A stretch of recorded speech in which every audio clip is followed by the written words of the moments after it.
8 tanda ibu terjebak impulsive buying dan cara mengatasinya agar pengeluaran bulanan aman.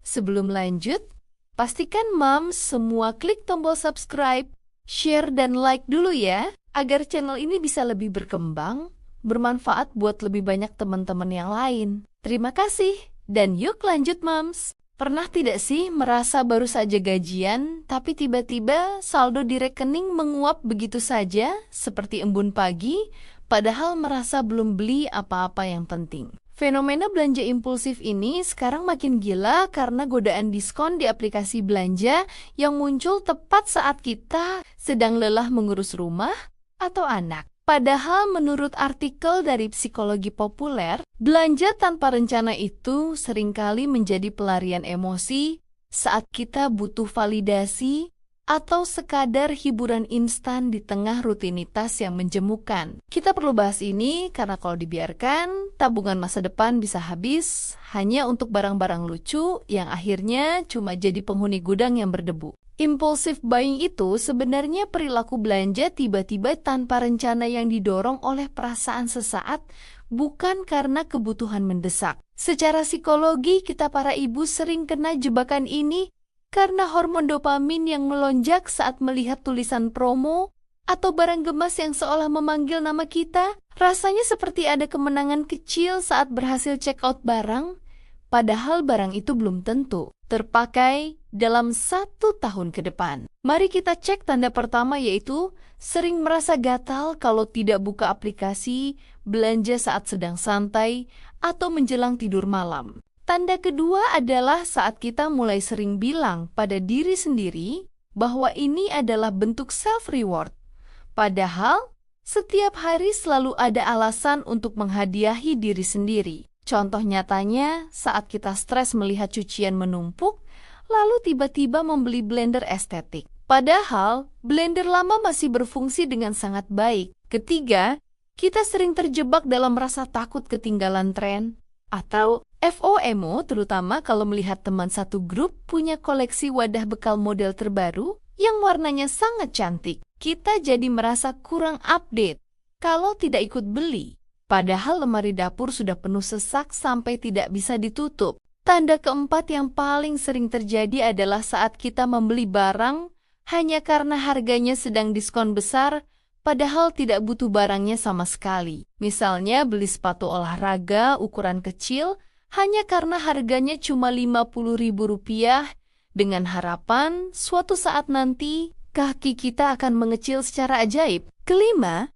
kita mulai menyembunyikan paket yang datang dari suami atau pura-pura bilang kalau itu barang lama yang baru ketemu di gudang. Ini tanda bahaya, karena artinya kita sendiri sebenarnya merasa bersalah, tapi tidak bisa berhenti memenuhi hasrat belanja yang meledak-ledak itu. Keenam, tanda yang cukup parah adalah ketika kita merasa cemas atau gelisah kalau 1 hari saja tidak melihat promo flash sale di marketplace kesayangan kita. Ketujuh, kita sering membeli barang dalam jumlah banyak sekaligus hanya karena mengejar gratis ongkos kirim yang nilainya sebenarnya tidak seberapa dibanding total belanjaan kita. Kedelapan, puncaknya adalah saat tagihan kartu kredit atau pay later datang dan kita baru menyadari bahwa total belanjaan kita sudah melampaui biaya makan sekeluarga selama 1 bulan penuh. Jika sudah merasakan tanda-tanda ini,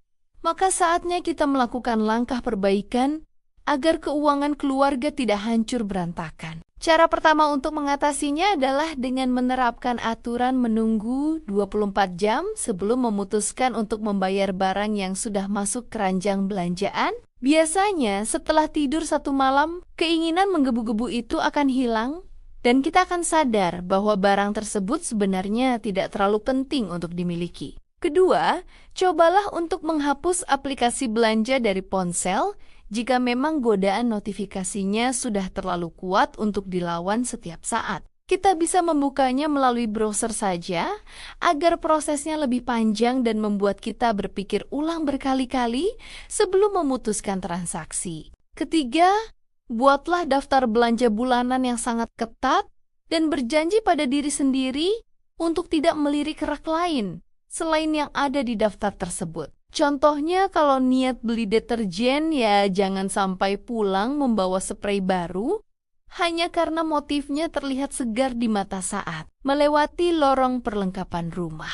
Keempat, alihkan stres atau rasa lelah dengan kegiatan lain yang tidak mengeluarkan uang seperti olahraga ringan atau sekadar menonton film kesukaan di rumah. Ingatlah bahwa kebahagiaan sejati tidak berasal dari kurir yang mengantar paket setiap sore, melainkan dari ketenangan pikiran tanpa beban hutang yang menumpuk. Kelima, cobalah untuk menghitung harga barang dengan jam kerja atau usaha yang kita lakukan untuk mendapatkan uang tersebut agar kita lebih menghargai setiap rupiah. Keenam, buatlah anggaran khusus untuk keinginan atau dana hura-hura yang jumlahnya dibatasi dengan sangat tegas agar tidak mengganggu pos kebutuhan pokok keluarga. Ketujuh, berhentilah mengikuti akun media sosial yang hobinya pamer barang mewah atau sering memberikan racun belanja yang sebenarnya tidak kita butuhkan dalam hidup. Kedelapan,